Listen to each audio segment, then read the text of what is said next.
তো বর্তমানে ভিডিও স্ক্রিনে দেখতে পাচ্ছেন এটি একটি কর্মসংস্কৃতি পত্রিকা। আর এই কর্মসংস্কৃতি পত্রিকাটা যদি আমরা একটু বড় করি তাহলে দেখতে পাবো এই কর্মসংস্কৃতি পত্রিকাটি কত তারিখের কর্মসংস্কৃতি। তো দেখুন এখানে অবশ্যই আপনারা দেখতে পাচ্ছেন এটি কিন্তু 6 মার্চ 2024-এর কর্মসংস্থান পত্রিকা এটি। তো 6 তারিখের মার্চ মাসের 6 তারিখের কর্মসংস্কৃতি পত্রিকাটি। তো এই কর্মসংস্কৃতি পত্রিকা থেকে আজকে আমরা কিন্তু একটি প্র্যাকটিস সেট করব, যেটি কিন্তু ফুডেসের জন্য খুবই গুরুত্বপূর্ণ। 6 তারিখের কর্মসংস্কৃতি পত্রিকা, মার্চ মাসের 6 তারিখের কর্মসংস্কৃতি পত্রিকা, অর্থাৎ এ সপ্তাহের কর্মসংস্কৃতি পত্রিকা। তো এই কর্মসংস্কৃতি পত্রিকা থেকে আজকে কিন্তু আমরা একটি ফুডেসের প্র্যাকটিস সেট করবো। তো চলুন সরাসরি চলে যাই কর্মসংস্কৃতি পত্রিকায়। এ সপ্তাহে কর্মসংস্কৃতি পত্রিকায় যে ফুডেসের পরীক্ষার প্র্যাকটিস সেটটা দিয়েছে সরাসরি চলে যাব এই আমরা সরাসরি চলে যাবো সেই প্র্যাকটিস সেটে। তার আগে একটা কথা বলে রাখি আপনাদের জন্য, এখানে দেখুন মানে এই সপ্তাহের কর্মসংস্কৃতি পত্রিকায় কিন্তু অনেকটা চাকরির খবর বেরিয়েছে। দেখুন এখানে কলকাতা পুলিশের 3734 কনস্টেবল এবং লেডি কনস্টেবল নেবে। এছাড়াও কিন্তু এখানে আপনার দিয়েছে দেখুন রাজ্যে, এখানে দেখুন এই কলমে আছে রাজ্যে পঞ্চায়েত স্তরে 6652 কর্মী নিয়োগ। এছাড়াও কিন্তু 4660 কনস্টেবল 4660 কনস্টেবল ও সাব ইন্সপেক্টর রেলওয়ে প্রোটেকশন ফোর্সে নেওয়া হচ্ছে। রেলে কিন্তু 4660 কনস্টেবল এবং সাব ইন্সপেক্টর নেওয়া হচ্ছে। তো এখানে ভালো ভালো এই সপ্তাহে কর্মসংস্কৃতি পত্রিকায় কিন্তু ভালো ভালো চাকরির খবর বেরিয়েছে। তো পারলে আপনারা সংগ্রহ করতে পারেন। তো আমরা চলে যাবো আজকে ফুটেজের প্র্যাকটিস সেটে। তো সরাসরি চলে যাই ফুটেজের প্র্যাকটিস সেটে। তো আমরা সরাসরি চলে এলাম ফুটেজের প্র্যাকটিস সেটে। আপনারা অবশ্যই ভিডিও স্ক্রিনে দেখতে পাচ্ছেন। তো প্র্যাকটিস সেটটা আমরা যদি একটু বড় করি তাহলে দেখতে পাবো এখানে কি লেখা আছে। তো জুম করে একটু বড় করে নিলাম। দেখুন এখানে পরিষ্কার লেখা আছে। দেখুন এখানে ভিডিও স্ক্রিনে অবশ্যই দেখতে পাচ্ছেন আমি বড় বড় করে লেখা দেখিয়ে দিচ্ছি। বড় বড় করে তো বড় করে দেখিয়ে দিচ্ছি। দেখুন এখানে লেখা আছে রাজ্যের খাদ্য দপ্তরের সাব ইন্সপেক্টর পরীক্ষার সম্ভাব্য প্রশ্ন উত্তর। তো এখানে কত সুন্দর একটা প্র্যাকটিস সেট দিয়েছে। তো এই প্র্যাকটিস সেটটা আমরা আজকে ভিডিও দেখবো। এখানে এই প্র্যাকটিস সেটটা দেখবো, তবে তার আগে আমরা একটু এখানে কী লেখা আছে সেটা আমরা পড়ে নেবো। অবজেক্টিভ টাইপের লিখিত পরীক্ষা জেনারেল স্টাডিজে 50 নম্বর এবং পাটিগণিতে থাকবে 50 নম্বর। অবজেক্টিভ টাইপ মাল্টিপল চয়েসের প্রশ্ন হবে মোট 100 নম্বরের। সময় থাকবে কিন্তু 1 ঘন্টা 30 মিনিট। এই পরীক্ষায় যেমন প্রশ্ন আসবে ঠিক তেমন ধরনের প্রশ্ন এখানে এক সেট দেওয়া হলো। তো আমরা এখানে পড়ে নিলাম 100 নম্বরের মোট পরীক্ষা হবে। আর পরীক্ষাটি হবে কিন্তু এখানে পরিষ্কার লেখা আছে। দেখুন পরীক্ষাটি হবে কিন্তু 16 এবং 17 মার্চ 2024, অর্থাৎ এই 16 এবং 17 মার্চ কিন্তু পরীক্ষা হবে। তো আমরা যদি একটু জুম করে বড় করি তাহলে দেখবো এখানে প্রথম প্রশ্ন কি আছে। তো এই সপ্তাহের কর্মসংস্কৃতি পত্রিকা থেকে ফুটেজের যে প্র্যাকটিস সেট কর্মসংস্কৃতি পত্রিকায় দিয়েছে তার প্রথম প্রশ্ন আমরা দেখব। প্র্যাকটিস সেটটা 50টি জেনারেল স্টাডিজ থেকে প্রশ্ন দিয়েছে এবং 50টি অঙ্ক প্রশ্ন দিয়েছে। আমরা আজকের ভিডিওতে কিন্তু জেনারেল স্টাডিজের যে প্রশ্নগুলো আছে সেই 50টি প্রশ্নের উত্তর দেবো। আর আগামী ভিডিওতে কিন্তু 50টি অঙ্ক প্রশ্নের উত্তর দেবো। তো আমরা একের দাগ জেনারেল স্টাডিজে কি প্রশ্ন আছে দেখবো। একের দাগে প্রশ্ন আছে কোনো ভারতীয় সামরিক বাহিনী জুলি লাদাখ নামে একটি আউটরিচ প্রোগ্রাম চালু করেছে। Indian army, Indian navy, Indian air force আর বিএসএফ। তো এর মধ্যে কোনটি এর সঠিক উত্তর। তো এখানে কিন্তু ইন্ডিয়ান নেভি কিন্তু এটা চালু করেছে। তো বিদ্যাখবের সঠিক উত্তর। আমরা চলে যাবো দুয়ের দাগের এই প্রশ্নে। দুয়ের দাগের প্রশ্ন আছে কি দেখব। কোন ভারতীয় রাষ্ট্রদূত লিখিত বই হলো a life well spent four decades in the Indian foreign service. তো এখানে গার্গী রায়, অজয় গুহ, সতীশচন্দ্র আর জিতেন্দ্র কুমার। তো এর সঠিক উত্তর হবে সতীশচন্দ্র। তো আমরা চলে যাবো পরের প্রশ্নে। পরের প্রশ্ন কি আছে দেখবো। তিনের দাগের প্রশ্ন আছে দেখবো। তিনের দাগের প্রশ্ন বিশ্ব শরণার্থী দিবস পালন করা হয় কবে। খুব একটা সুন্দর একটা প্রশ্ন। আর এই প্রশ্ন এরকম প্রশ্ন কিন্তু যে কোনো কম্পিটিটিভ পরীক্ষার জন্য একটা গুরুত্বপূর্ণ প্রশ্ন। এখানে প্রশ্ন আছে বিশ্ব শরণার্থী দিবস পালন করা হয় কবে। 15 জুন, 18 জুন, 19 জুন, 20 জুন।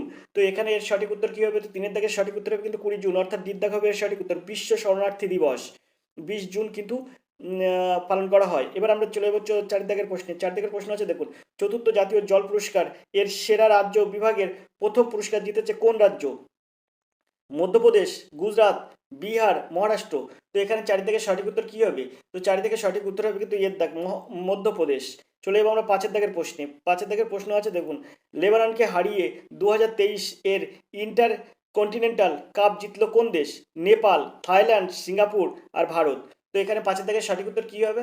তো এর সঠিক উত্তর হবে কিন্তু ভারত, অর্থাৎ দ্বিদাগ হবে এর সঠিক উত্তর ভারত। আমরা চলে যাবো ছয়ের দিকের প্রশ্নে। তার জন্য প্রশ্নটা আমরা একটু উপরের দিকে তুলবো। আজকের যে প্র্যাকটিস সেটটা দেখছি এটি কিন্তু এর সাথে কর্মসংস্কৃতি পত্রিকা থেকে ফুটেজের জন্য প্র্যাকটিস সেটটা 50টি জেনারেল স্টাডিজ দিয়েছে এবং 25টি অঙ্ক দিয়েছে। আজকের ভিডিও আমরা দেখবো 50টি জেনারেল স্টাডিজ থেকে প্রশ্ন। তো আমরা দেখবো 6 দাগের এই প্রশ্নটি আন্তর্জাতিক যোগ দিবস আন্তর্জাতিক যোগ দিবস পালন করা হয় কবে? 21শে মে, 21শে জুন, 21শে জুলাই আর 21শে মার্চ। তো এখানে 6 থেকে সঠিক উত্তর কী হবে? তো এখানে 6 থেকে সঠিক উত্তর হবে কিন্তু এই যে 21শে জুন। 21শে জুন অর্থাৎ বিদ্যাগমের সঠিক উত্তর। আন্তর্জাতিক যোগ দিবস পালন করা হয় 21শে জুন। আমরা চলে যাবো 7 দাগের প্রশ্নে। কত খ্রিস্টাব্দে জাপানের হিরোশিমাতে প্রথম আণবিক বোমা নিক্ষেপ করা হয়েছিল? 1945-এর 6 আগস্ট, 1945-এর 6 জানুয়ারি, 1945-এর 6 নভেম্বর, 1945-এর 6 মার্চ। তো এখানে 7 দাগের সঠিক উত্তর কি? প্রথম যে পারমাণবিক বোমার বিস্ফোরণটা হয়েছিল সেটা হিরোশিমা মানে জাপানের হিরোশিমাতে, সেটা কত তারিখে, মানে কোন সালের কত তারিখে? তো এখানে 7 দাগের সঠিক উত্তর কী হবে?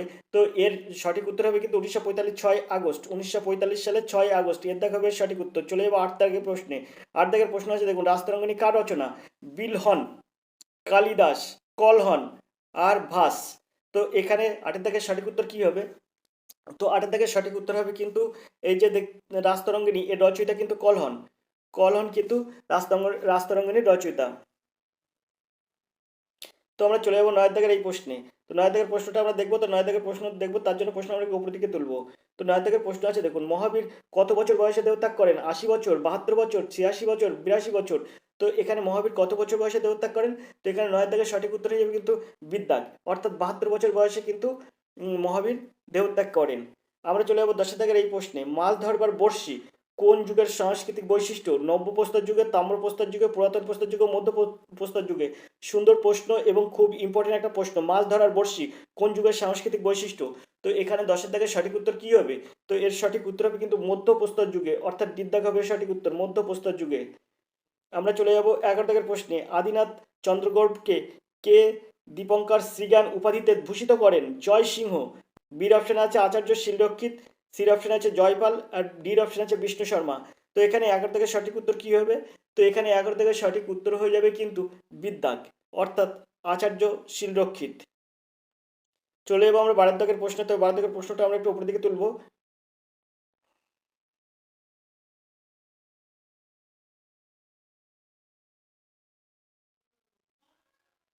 এখানে 12 দাগের প্রশ্ন আছে দেখুন, অশোক কত খ্রিস্টাব্দে মগধের সিংহাসনে বসেন? 273 অব্দে, 283 অব্দে, 293 অব্দে, 269 অব্দে। তো অশোক কত খ্রিস্টাব্দে মগধের সিংহাসনে বসেন? তো এখানে 12 দাগের সঠিক উত্তর কী হবে? এখানে 12 দাগের সঠিক উত্তর হবে 273 অব্দে, অর্থাৎ এর দাগের সঠিক উত্তর 273 খ্রিস্টপূর্বাব্দে অশোক মগধের সিংহাসনে বসেন। তো এর দাগ হবে এর সঠিক উত্তর। চলে যাবো 13 দাগের প্রশ্নে। কোন স্থানকে আরব সাগরের রানী বলা হয়? জয়পুর, কোচি, পুনে, উদয়পুর। তো সবাই এটা জানেন এবং এটা এরম প্রশ্ন কিন্তু খুব ইম্পর্টেন্ট। তো 13 দাগের সঠিক উত্তর কী হবে? তো 13 দাগের সঠিক উত্তর হবে কিন্তু বিদ্যাগ, অর্থাৎ এখানে যে আছে দেখেছেন, এখানে যে আছে কোচি, এই কোচিকে কিন্তু আরব সাগরের রানী বলা হয়, কোচি। 13 দাগের সঠিক উত্তর হবে বিদ্যাগ, কোচি। আমরা চলে যাব 14 দাগের প্রশ্নে। ভাকুড়া নাঙ্গাল প্রকল্প কোন নদীর উপরে গড়ে উঠেছে? চম্বল, নর্মদা, শতদ্রু, গোদাবরী। তো ভাকুড়া নাঙ্গাল প্রকল্প এটি কোন নদীর তীরে, কোন নদীর উপরে গড়ে উঠেছে? তো এটা শতদ্রু নদীর উপরে কিন্তু ভাকুড়া নাঙ্গাল প্রকল্প গড়ে উঠেছে। সিদ্ধাক হবে সঠিক উত্তর, শতদ্রু নদী। চলে যাবো আমরা 15 দাগের প্রশ্নে। 15 দাগের প্রশ্ন আছে, বর্তমান ভারতের সর্বাধিক বিদ্যুৎ উৎপাদন কেন্দ্র কুদানকুলাম কোন রাজ্যে অবস্থিত? রাজস্থান, কেরালা, তামিলনাড়ু, কর্ণাটক। সুন্দর প্রশ্ন। তো 15 দাগের সঠিক উত্তর কী হবে? আপনারা যদি জানেন অবশ্যই কমেন্ট করবেন। তবে আমরা চলে যাবো 16 দাগের প্রশ্নে। 16 দাগের প্রশ্ন আছে, কোন চ্যানেল আন্দামান ও নিকোবর দ্বীপপুঞ্জকে আলাদা করেছে? 10 degree channel, 8 degree channel, pop প্রণালী আর ডানকান প্যাসেজ। এই প্রশ্নটা 16 দাগের প্রশ্নটার উত্তর যদি আপনারা জানেন সেটাও কমেন্ট করবেন। 15 দাগের প্রশ্নের উত্তরটা যদি জানেন সেটাও কমেন্ট করবেন। অবশ্যই কমেন্ট করবেন, কারণ এসব প্রশ্নের উত্তর আমরা বারবার আমাদের এই চ্যানেলে দেওয়া হয়েছে। তাই আপনারা কেমন প্রস্তুতি নিয়েছেন আমরা একটু দেখতে চাই। অবশ্যই কমেন্ট করবেন। আমরা চলে যাবো 17 দাগের এই প্রশ্নে। তো 17 দাগের প্রশ্ন আছে দেখুন, ভারতের সবচেয়ে বেশি ম্যাঙ্গানিজ সঞ্চয় উৎপাদন হয় কোন রাজ্যে? রাজস্থান, মধ্যপ্রদেশ, বিহার আর উড়িষ্যা। তো এখানে এর সঠিক উত্তর কী হবে? তো এখানে 17 দাগের সঠিক উত্তর হয়ে যাবে কিন্তু ডিদ্দাগ, অর্থাৎ উড়িষ্যায় কিন্তু উড়িষ্যা এর সঠিক উত্তর। ভারতের সবচেয়ে বেশি ম্যাঙ্গানিজ পাওয়া যায় উড়িষ্যায়। এরপরে চলে যাব আমরা 18 দাগের প্রশ্নে। এর সাথে সাথে তামা কোথায় বেশি পাওয়া যায়? তো সেটাও আপনারা কমেন্ট করবেন। চলে যাব আমরা 18 দাগের প্রশ্নে। 18 দাগের প্রশ্ন আছে দেখুন, কর্কট ক্রান্তি রেখা পশ্চিমবঙ্গের কোন জেলার উপর দিয়ে গেছে? মালদা, মুর্শিদাবাদ, নদিয়া, বাঁকুড়া। তো 18 দাগের সঠিক উত্তর কী আছে? তো 18 দাগের সঠিক উত্তর হবে কিন্তু নদিয়া, সির অপশান এর সঠিক উত্তর নদিয়া। এখন এখানে পুরুলিয়া, বাঁকুড়া, বর্ধমানের উপর দিয়েও কিন্তু এই কর্কট ক্রান্তি রেখা গেছে।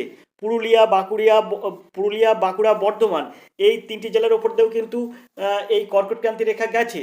এখানে নদিয়ার ওপর দিয়েও কিন্তু কর্কটক্রান্তি রেখা গেছে। তো নদিয়া, পুরুলিয়া, বাঁকুড়া, বর্ধমান এই 4টি জেলার ওপর দিয়ে কিন্তু এই কর্কটক্রান্তি রেখা গেছে।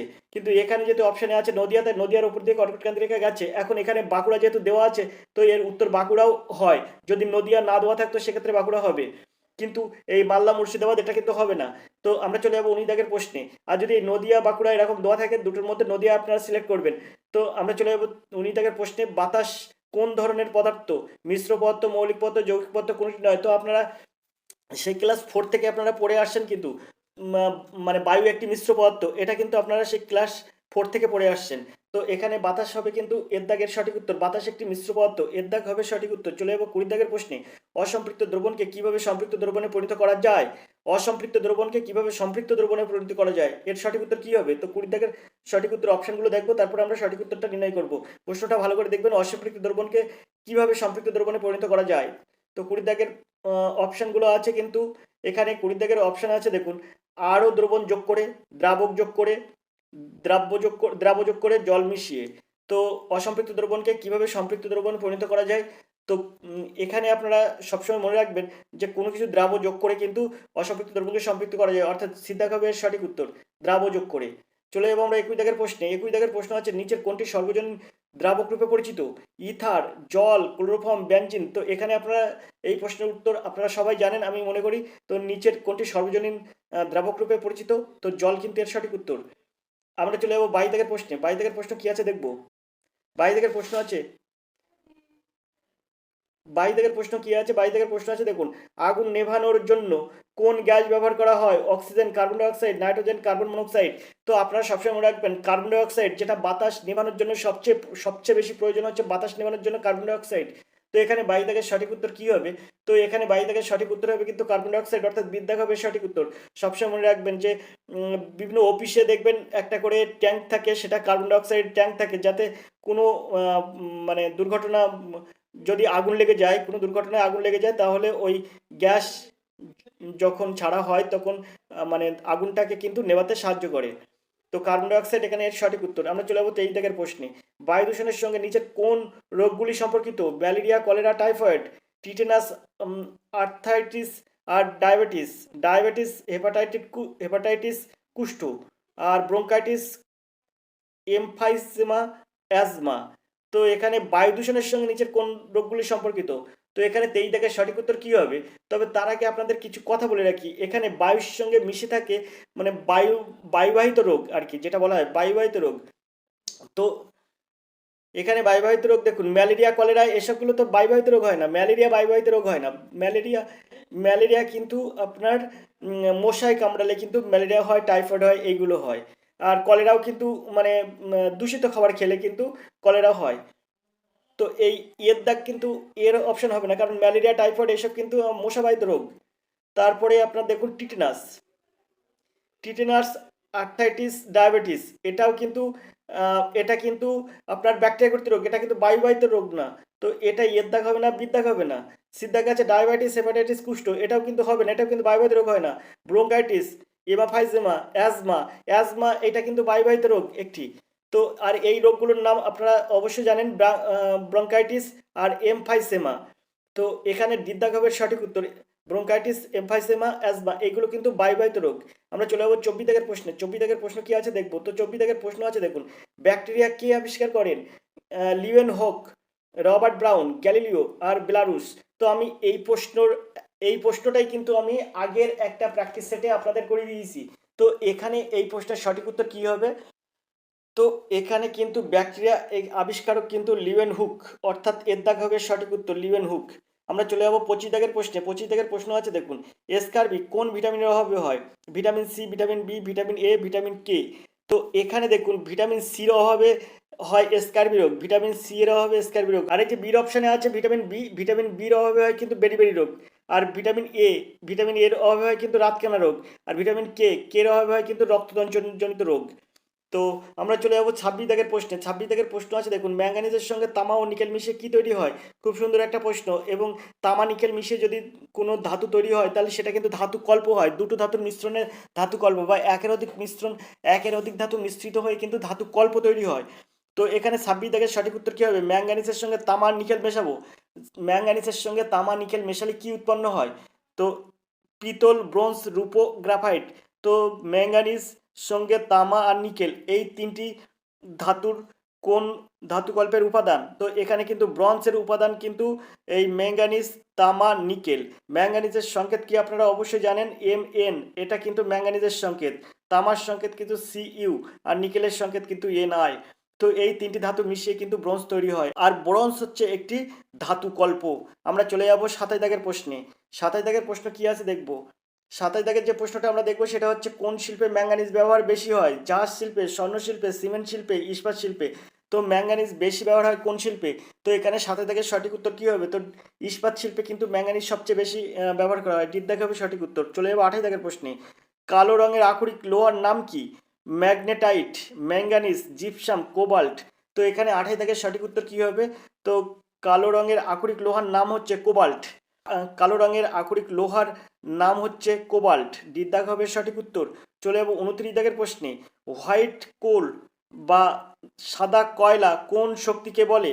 তাপবিদ্যুৎ, জলবিদ্যুৎ, সৌরবিদ্যুৎ আর ব্যাটারি। তো হোয়াইট কোল বা সাদা কয়লা কোন শক্তিকে বলা হয়? তো এখানে 29 দাগের সঠিক উত্তর কী হবে? তো এর সঠিক উত্তর হবে কিন্তু জলবিদ্যুৎকে কিন্তু বলা হয়। বিদ্যাগ হবে সঠিক উত্তর। চলে যাবো আমরা 30 দাগের প্রশ্নে।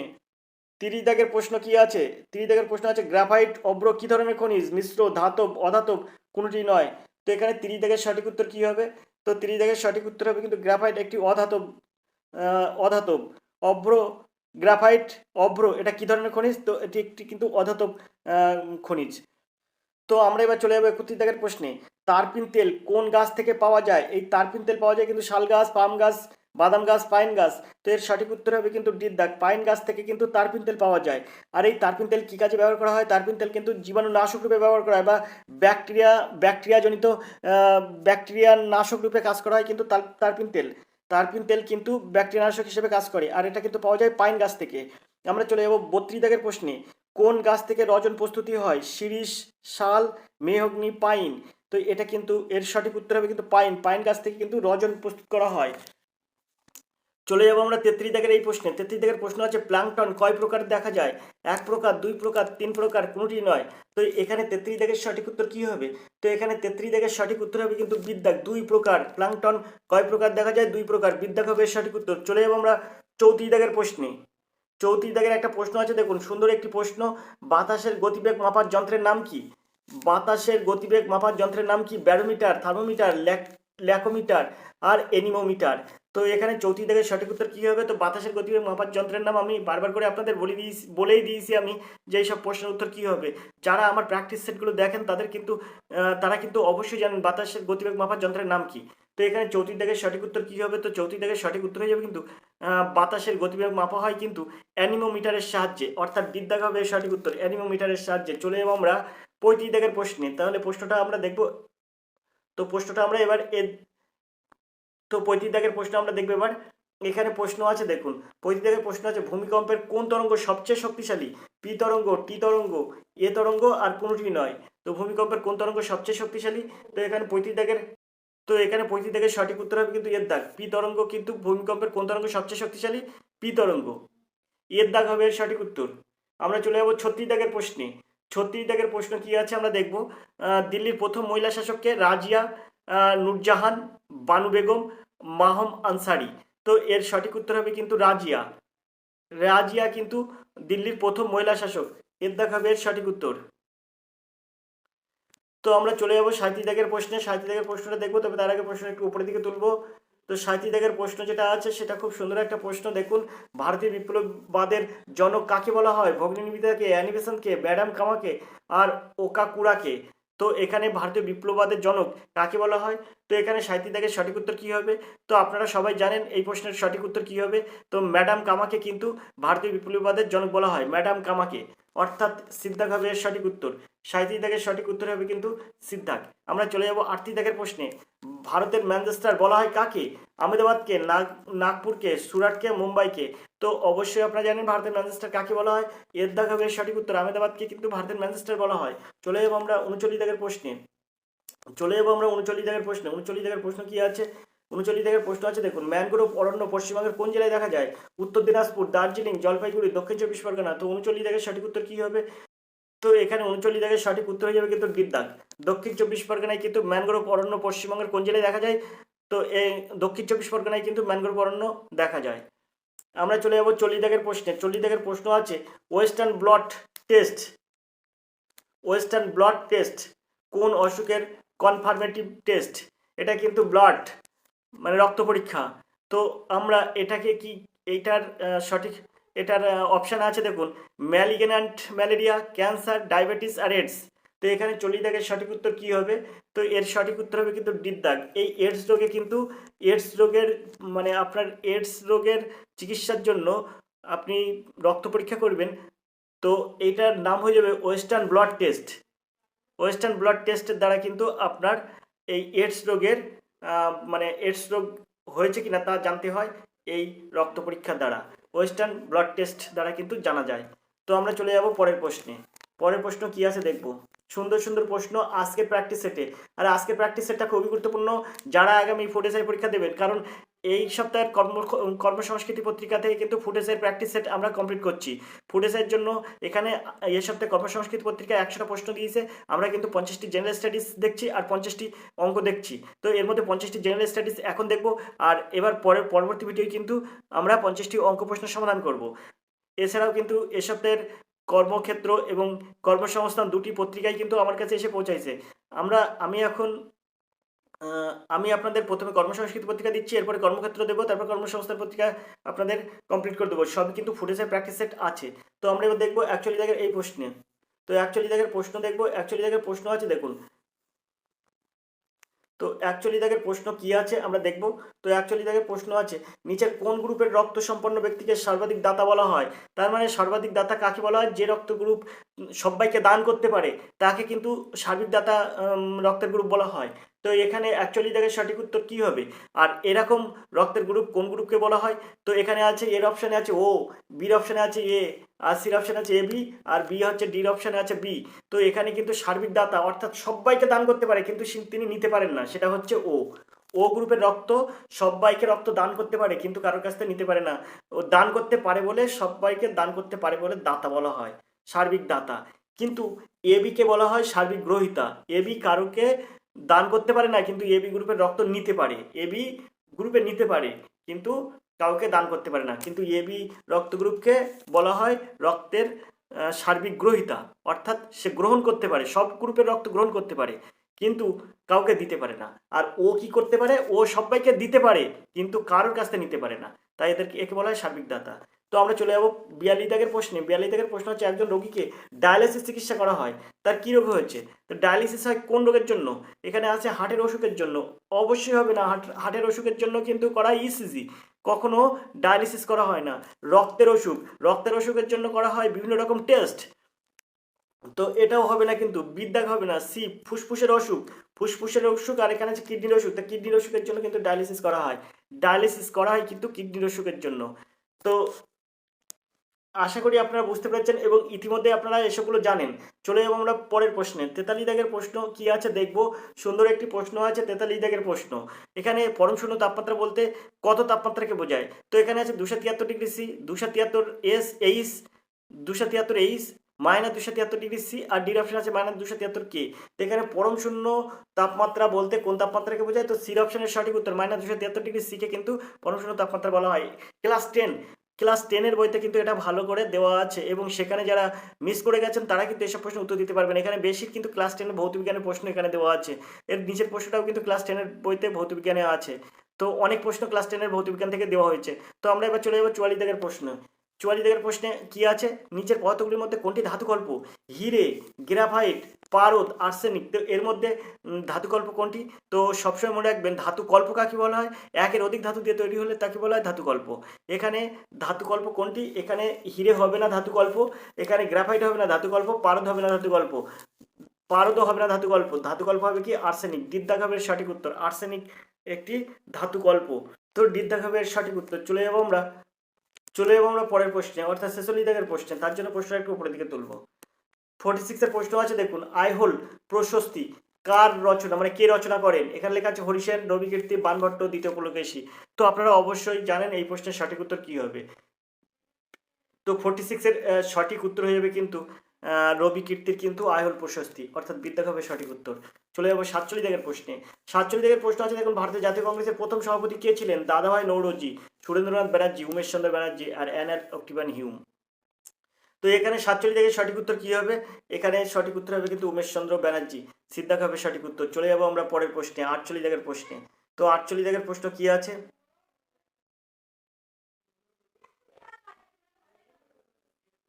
তো এখানে 48 জায়গার প্রশ্ন আছে দেখুন, কোন দুটি দেশের সীমান্তে 3 বিঘা করিডর অবস্থিত? সুন্দর প্রশ্ন। এরকম এই কিন্তু সীমান্ত রেখা থেকে কিন্তু একটা প্রশ্ন শিওর আসবে, সীমান্ত রেখা থেকে। এখানে যেমন একটা বলেছে কোন দুটি দেশের সীমান্ত 3 বিঘা করিডরে অবস্থিত। তো অনেক দেশের সঙ্গে অনেক দেশের সীমান্ত রেখা আছে।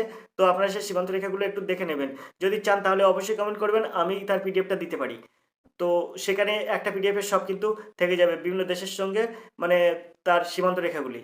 তো এখানে 3 বিঘা করিডর, এটা আছে কিন্তু ভারত বাংলাদেশ, ভারত নেপাল, ভারত ভুটান, বাংলাদেশ মায়ানমার। তো এর মধ্যে 4টি অপশনের মধ্যে কোনটি সঠিক হবে? তো এর সঠিক উত্তর হবে কিন্তু ভারত বাংলাদেশের মধ্যে কিন্তু আছে 3 বিঘা করিডর। ভারত বাংলাদেশের মধ্যে কিন্তু আছে 3 বিঘা করিডর, অর্থাৎ এর দেখা হবে সঠিক উত্তর। 3 বিঘা করিডর আছে ভারত বাংলাদেশের মধ্যে। চলে যাবো আমরা 49 দাগের প্রশ্নে। 49 দাগের প্রশ্নটা দেখবো, তবে তার জন্য প্রশ্নটা আমি একটু উপরের দিকে তুলবো। তো 49 দাগের প্রশ্ন কি আছে? তো 49 দাগের প্রশ্ন আছে দেখুন, ভারতের কেন্দ্রশাসিত অঞ্চলগুলির মধ্যে ক্ষুদ্রতম কোনটি? আন্দামান ও নিকোবর দ্বীপপুঞ্জ, পুদুচেরি, দিল্লি আর লাক্ষাদ্বীপ। তো এখানে 49 দাগের সঠিক উত্তর কি হবে? তো এখানে 49 দাগের সঠিক উত্তর হয়ে যাবে কিন্তু লাক্ষাদ্বীপ কিন্তু ভারতের সবচেয়ে মানে ক্ষুদ্রতম কেন্দ্রশাসিত অঞ্চল। ডির অপশনের সঠিক উত্তর লাক্ষাদ্বীপ। আমরা চলে যাবো 50 দাগের প্রশ্নে। 50 দাগের প্রশ্ন আছে, নিচের কোনটি জলের দ্রবণীয় ভিটামিন? ভিটামিন এ, ভিটামিন ই আর ভিটামিন ডি, ভিটামিন সি। তো জলের দ্রবণীয় ভিটামিন কি আছে? তো সবসময় মনে রাখবেন ভিটামিন এ ডি ই কে, এটা কিন্তু তেলের দ্রবণীয় ভিটামিন। এ ডি ই কে এইটা কিন্তু তেলের দ্রবণীয় ভিটামিন। আর জলের দ্রবণীয় ভিটামিন ভিটামিন সি আর ভিটামিন বি কমপ্লেক্স, এগুলো কিন্তু জলের দ্রবণীয় ভিটামিন। তো ভিটামিন এ ডি ই কে, এ হবে না, ডি হবে না, ই হবে না, কারণ এরা হচ্ছে তেলের দ্রবণীয় ভিটামিন, অর্থাৎ স্নেহ পদার্থ দ্রবণীয় ভিটামিন। আর ডি কিন্তু জলের দ্রবণীয় ভিটামিন, এই ডি আর সি কিন্তু জলের দ্রবণীয় ভিটামিন। তো ডির অপশনের সঠিক উত্তর সি হচ্ছে জলের দ্রবণীয় ভিটামিন। সির সাথে আর কি আছে? বি কমপ্লেক্স, এগুলো কিন্তু জলের দ্রবণীয় ভিটামিন। তো আশা করি আমার দেওয়া জেনারেল স্টাডিজ থেকে প্রশ্নগুলো সমাধান আপনারা সন্তুষ্ট হয়েছেন। তো এর জন্য তো আজকের ভিডিও ছিল এই পর্যন্ত। অবশ্যই এর পরবর্তী ভিডিও আনবো। এই প্র্যাকটিস সেটের এই যে অঙ্কগুলো হলো না, এই অঙ্কগুলো কিন্তু আমরা আগামী ভিডিওই আপনাদের সামনে নিয়ে আসবো। এখানে যে 51, 52, 53 দেখুন এইসব অঙ্কগুলো আছে, এই অঙ্কগুলো কিন্তু আমরা আগামী ভিডিওতে নিয়ে আসবো। অবশ্যই তার জন্য চ্যানেলে নজর রাখুন। আর সবসময় মনে রাখবেন যে অঙ্ক বেশি করে প্র্যাকটিস করবেন, কারণ ফুটেসের পরীক্ষায় কিন্তু 50টি অঙ্ক থাকবে। আর 50টি অঙ্ক যেহেতু সিলেবাসে আছে, 50টি অঙ্ক কিন্তু এখানে থাকবে ফুটেসের পরীক্ষায়। তো সেই 50টি অঙ্ক যদি আপনি 25 নম্বর পেতে চান, তাহলে অবশ্যই আপনাকে আর এডুকেশন স্কুল ফলো করতে হবে। এছাড়াও কিন্তু আপনাকে কি করতে হবে? আপনাকে অঙ্কগুলো প্র্যাকটিস করতে হবে, বেশি করে প্র্যাকটিস করবেন। অঙ্ক বেশি করে প্র্যাকটিস করলে অঙ্ক আপনি সুফল আসবে আপনার। তো আজকের ভিডিও এই পর্যন্ত। তো ধন্যবাদ, আপনার দিন শুভ হোক।